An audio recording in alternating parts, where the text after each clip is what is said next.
ukijituma pia Mwenyezi Mungu anakuona. Lakini ukisema unakaa nyumbani bila kujituma, sio utasema umerogwa.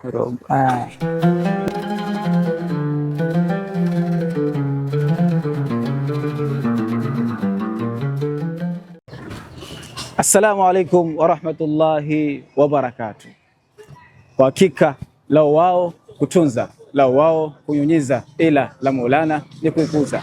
Leo hii ndani ya biashara mashinani tungependa kuangazia mojawapo ya biashara ambazo mmoja wa mzee wetu leo anaifanya, na ni miongoni mwa mambo ambayo yanaleta faida kwetu sote kama jamii. Ni kuhusu miti, ni kuhusu mazingira, na zaidi takayopata hii leo ndani ya kipindi chetu hichi cha biashara mashinani. Ungana nami hadi mwisho ili uweze kupata mengi mafunzo na mengi faida ya kuhusu mambo haya anayofanya mzee kama huyu.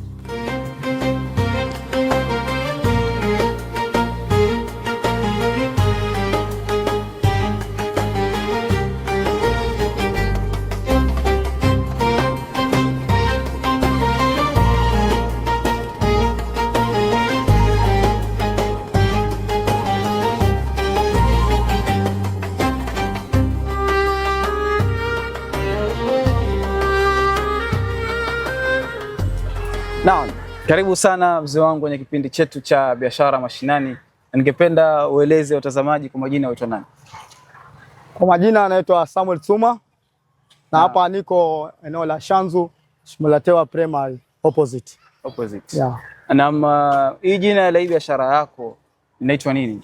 Jina la biashara yangu inaitwa Vindakala Plants for Sale. Vindakala Plants for Sale. Kwa jina tayari Vindakala Plants for Sale inamaanisha hizo ni mimea ya kuuza. Vindakala ni jina ambalo linaelezea kwamba vitakuwa. Vindakala. Ndio Vindakala. Vindakala vitakuwa. Katika kabila gani ambalo gani? Hiyo ni Kimijikenda tuseme. Kimijikenda. Yeah. Kwa hiyo siku zote Vindakala. Siku zote Vindakala, yani vitakuwa, yani siku zote. Inshallah. Hii biashara yako kulingana na jina Plants for Sale, kwa kweli ueleze watazamaji inahusisha mambo gani na gani na gani? Okay. Hii Vindakala Plants for Sale ni shamba la kukuza mimea tofauti tofauti. Kuna mimea ya matunda, bustani kama vile maua, pamu, kuna kama ziza maua, zina maua. Yaani mimea yote inapatikana hapa. Ukitaka matunda, miti ya shedi tunapanda hapa na inapatikana hapa Shanzu Primary opposite. Mbali na kupanda mimea, nini nyingine unafanya wewe binafsi katika biashara yako?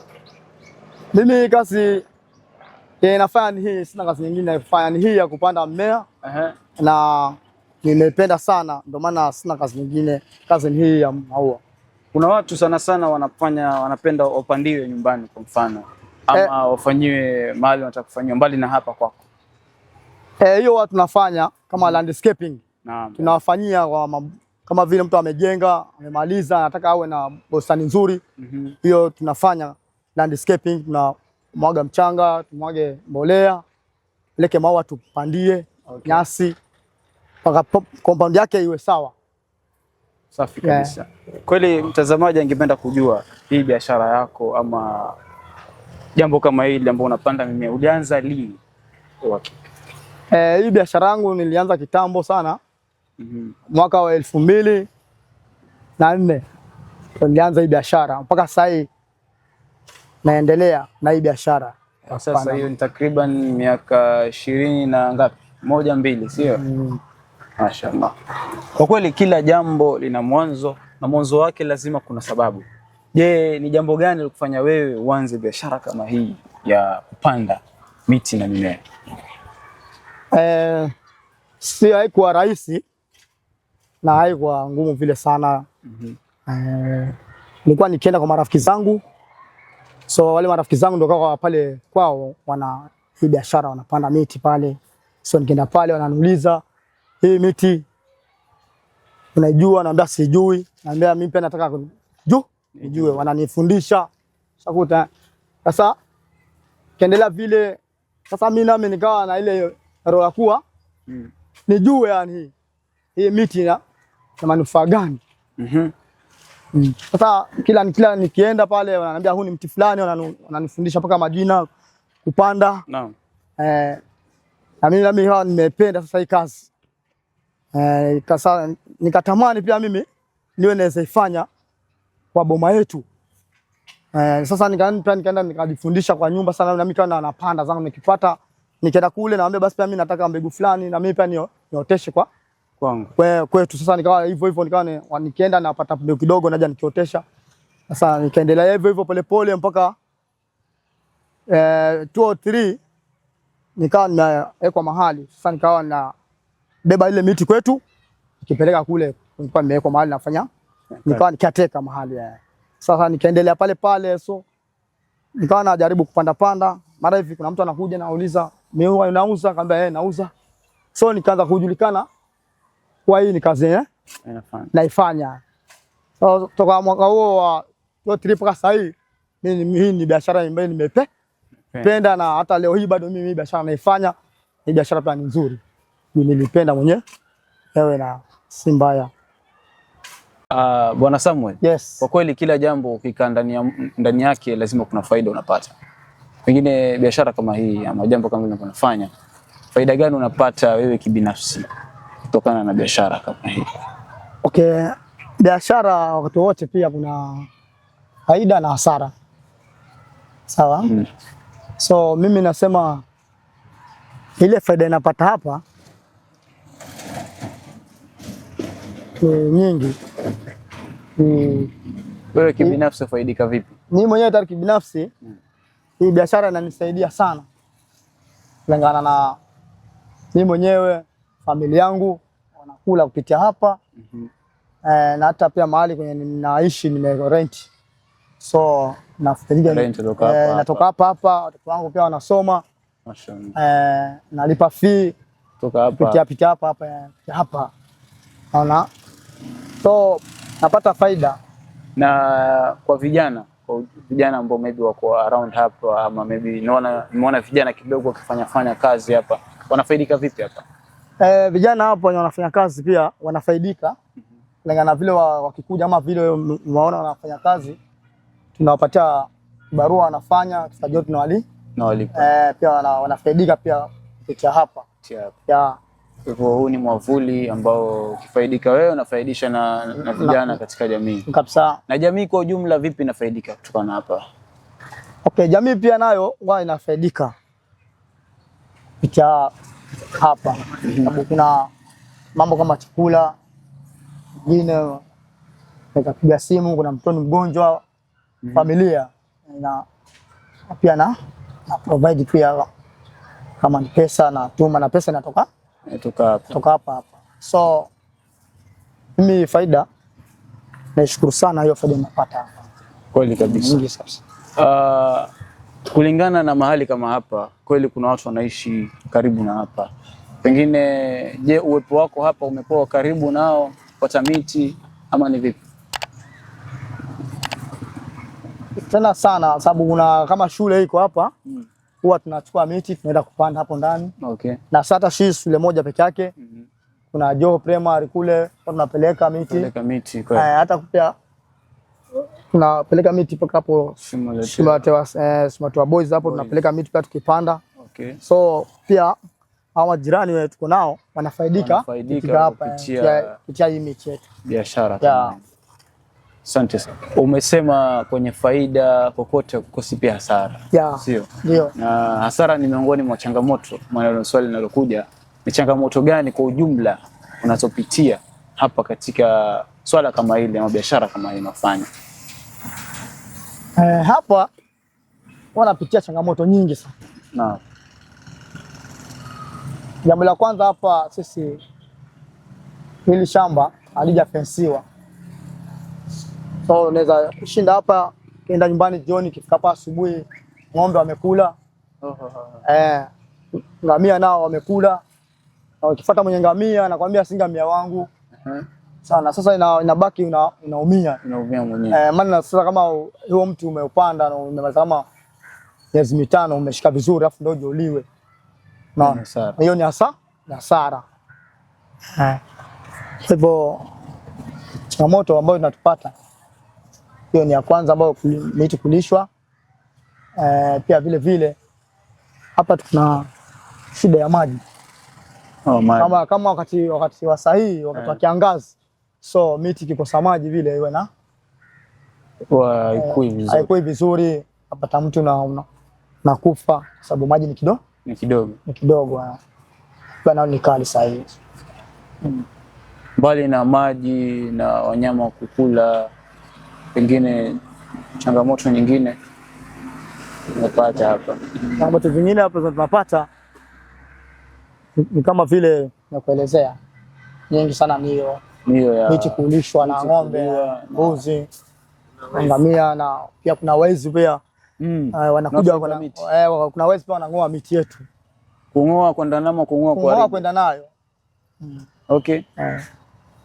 Naiba. Hizo changamoto zako ambazo umekuwa nazo miaka yako ya swala kama hili, pengine kuna mahali ulifikia wewe kibinafsi kwa unataka kukata tamaa hivi, unataka kuacha biashara kama hii, yaani wewe umemaliza historia?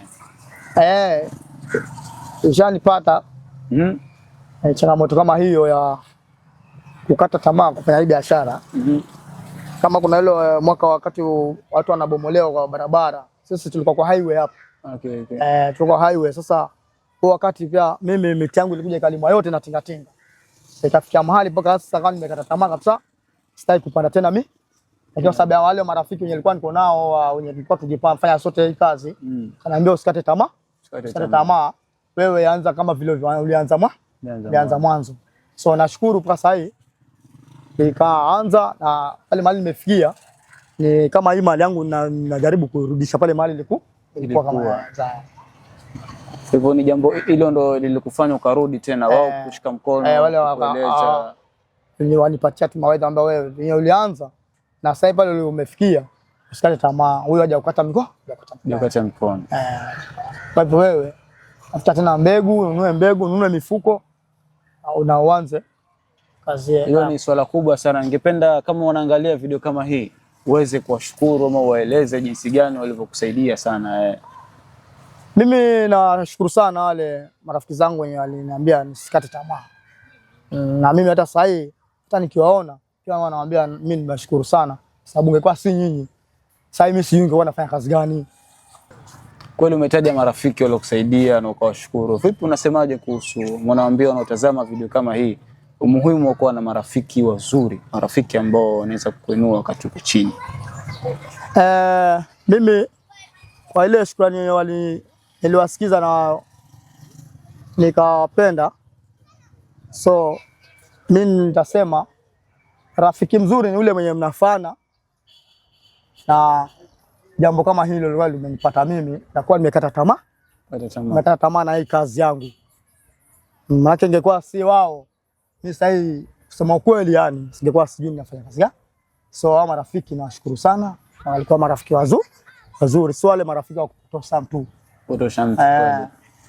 So ile wasema, kuna msemo wasema ukitaka kujua mtu angalia marafiki zake. Ukitaka kujua rafiki ya kweli angalia wakati ukiwa na shida.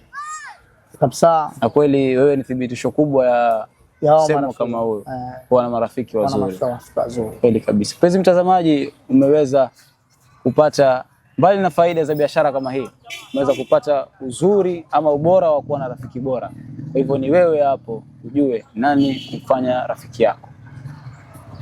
Bwana Samuel, huu mti ni mtu aina gani? Waitwaje huu mti? Mfano watazamaji wajue. Ile ni mtu wengi wanaoona. Huu mti kwa majina unaitwa Lukwala Grantish Palm. Ni palm ambayo inapenda shade. Haipendi jua. Ndio maana unaona hata kama mali tumeweka iko chini ya kivuli. So ukiweka kwa jua unaichoma. Hii ni palm ambayo inataka baridi. Burigenda tena jina? Inaitwa Lukwala Grantish Palm. Lukwala Grantish Palm. Yeah. Okay. Na hii ni kama miezi mingapi kwa size kama hii? Hii iko na miaka miwili. Miaka miwili. Naolea ndani ya miaka miwili. Okay. Yeah. So ni palm. Unasema nataka shade. Hii ni palm, hii indoor palm. Indoor palm. Yeah, indoor palm. Ukitaka mti wa palm ambayo unataka istamili ndani ya nyumba ni hii. Tatosha.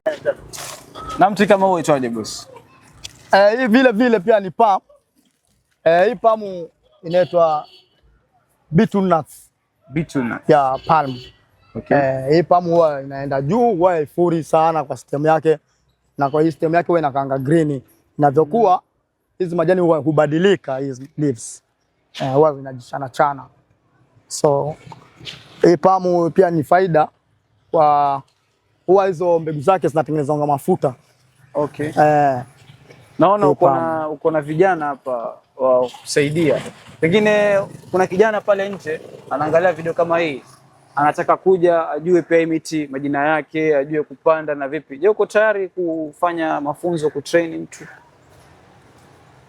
Sana mimi wanapenda sana mtu ambaye anaweza jitokelezea. Ambaye anataka kufanya hii kazi, aje nimuelezee venye ataanza, na nimfundishe hii miti venye inapandwa mpaka majina. Kwa mimi napenda sana kufundisha wenzangu, kwa sababu hata wenye walinifundisha hakuwa wachoyo. Kweli. Lazima ufikishe ile pia kabisa taaluma. So ningependa vijana wenye wako tayari kufanya biashara hii wakuje hapa Nasari, nije niwafundishe. Bwana Samuel, tupe jina la mti kama huu na utueleze ni mti aina gani? Huu mti kwetu sisi tunaoita mwadiga. Lakini mwadiga. Lakini wale wazungu huu mti wanaoita desert rose. Desert rose. Yeah. Desert rose si mti na hilo jina, ukisikia hilo jina tayari tofautisha hapo. Huu ni mti ambao unamea mahali kwa ukame. Yaani mti unaweza panda kwenye hautakutatiza na maji kwa boma yako. Ni mti ambao unaweza umwagia maji leo na ukamaliza hata mwezi mzima bila kumwagia maji. Ndio maana unaitwa desert rose. Mti wa desert unamea kwenye desert. Na uko na maua. Na wao ile watu wanaopenda kwa sababu ya maua yake yanavutia sana. Katika kundi kubwa ambalo naangalia vipindi vyetu hivi ni vijana. Unaona? Na vijana wanapenda, wataka kujua kitu kama hicho cha kuingia ndani yake. Mambo gani wanafaa wafanye, wawe nayo, ama kwa mfano wewe ulianza na mtaji gani ndio vile wao pia wapate motisha ya kufanya ama kufungua kitu kama hichi? Sawa. Kama mimi naweza advise ya kwamba wakiwa wako tayari kuanza hii kazi, si lazima awe na pesa nyingi. Mtu wa chini kama mimi nilikuwa nilianza kwenda kwa majaa, kaanza kuokota mifuko ya maziwa, kaja nikakata. So ile mifuko ya maziwa pia nijaanze hii biashara kama huna pesa. Pengine wewe ulianza na kiwango gani cha pesa? Upatie morali na wao. Mimi pesa nilianza nayo, nilianza na 50,000. Kaanza kununua mbegu, baada nikienda kwa wenzangu naona huu mti naweza nifaa, nikiwa nao pale na naweza pata customer haraka, nanunua naweka pale. So bani nikaendelea vile kununua miche midogo midogo kwa wenzangu, nikileta nikaanza kubadilisha kwa ile mifuko mikubwa nilikuwa nikitumia pia mifuko ya cement. Naenda mahali kuna jengwa, watu wanakoroga, na beba ile mifuko ya cement, naja nakata na ikunja vizuri, nachukua ile miche yenye nimenunua kwa wenzangu, naibadilisha pale, alafu inaendelea kukua na mwagia maji, na ikambolea, mtu unakuwa. So si lazima uwe na pesa nyingi. Kwa na 50,000 hata 40 unaweza anzia hii kazi. Na unaona si vipi hawa vijana kwa ujumla? Kuhusu biashara katika maisha yao.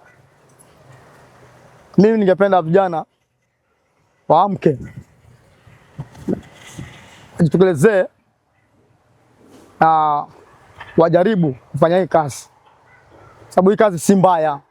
Ukijituma pia Mwenyezi Mungu anakuona, lakini ukisema unakaa nyumbani bila kujituma, kisha utasema umerogwa.